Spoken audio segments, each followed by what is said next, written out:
Baik, kami dari kelompok 10 akan mempresentasikan materi kami mengenai aspek keperilakuan pada audit internal serta contoh akuntansi keperilakuan pada audit internal. Pertama-tama, audit internal tidak hanya berfokus pada aspek keuangan dan operasional, tetapi juga sangat memperhatikan perilaku manusia dalam sebuah organisasi. Aspek keperilakuan menjadi sangat penting karena perilaku individu dan kelompok dapat mempengaruhi efektivitas audit serta implementasi rekomendasi audit. Baik, definisi aspek keperilakuan. Aspek keperilakuan adalah faktor-faktor yang mempengaruhi perilaku individu maupun kelompok dalam suatu organisasi. Faktor ini meliputi faktor motivasi, komunikasi, kepemimpinan, dan budaya organisasi yang dapat mempengaruhi proses serta hasil audit internal. Materi selanjutnya akan dibawakan oleh teman saya. Baik, saya akan lanjut materi berikut tentang pentingnya aspek keperilakuan dalam audit internal. Yang pertama, membantu auditor memahami dinamika organisasi secara menyeluruh.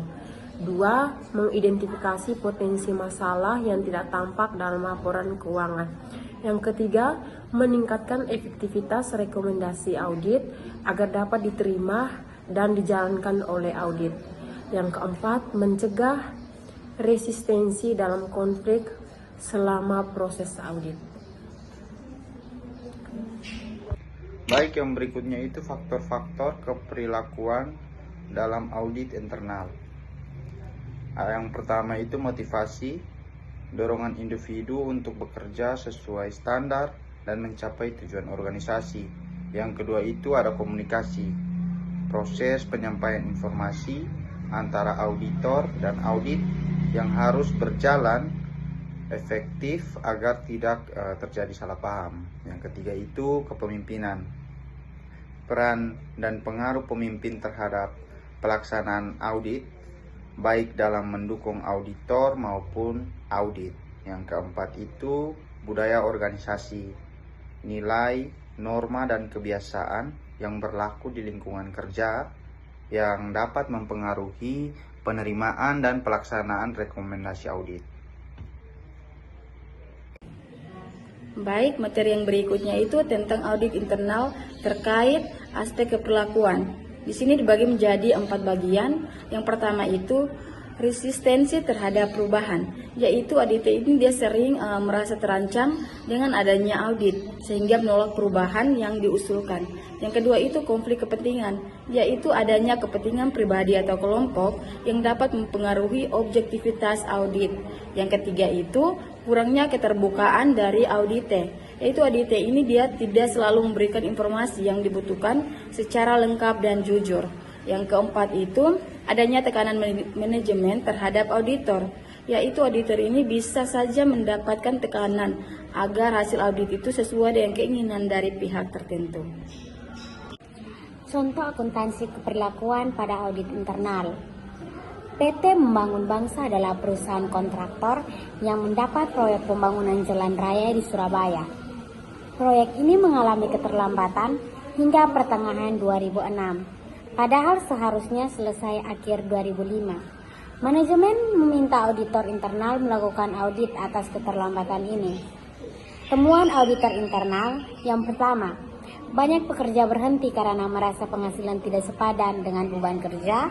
Yang kedua, pekerja sering terlambat memulai pekerjaan. Yang ketiga, gaji pekerja tertunda akibat pengendapan dana di bagian keuangan. Yang keempat, dana dari Pemda terlambat dicairkan. Dan yang terakhir, biaya sewa alat berat dan bahan baku meningkat. Oke, baik, di sini saya akan menjelaskan terkait aspek keperilakuan yang terlibat. Aspek keperilakuan yang terlibat dibagi ke dalam 5, yakni yang pertama motivasi, di mana rendahnya motivasi pekerja karena penghasilan yang tidak memadai dan gaji mereka yang tertunda. Yang kedua ialah komunikasi, di mana kurangnya komunikasi yang efektif di antara manajemen, keuangan, dan pekerja menyebabkan keterlambatan informasi dan pengambilan keputusan. Yang ketiga ialah kepemimpinan, di mana kurangnya pengawasan dan arahan dari pemimpin proyek. Yang keempat ialah budaya organisasi. Yang dimaksud di sini ialah budaya kerja yang kurang disiplin dan tidak mendukung penyelesaian yang tepat waktu. Yang kelima ialah saran auditor internal. Saran auditor internal dibagi menjadi 3. Yang pertama, meningkatkan komunikasi antara manajemen, keuangan, dan juga para pekerja. Yang kedua, memberikan intensif berupa penghargaan untuk meningkatkan motivasi bagi para pekerja. Yang ketiga, memperbaiki sistem pengajian agar tidak terjadi keterlambatan pembayaran.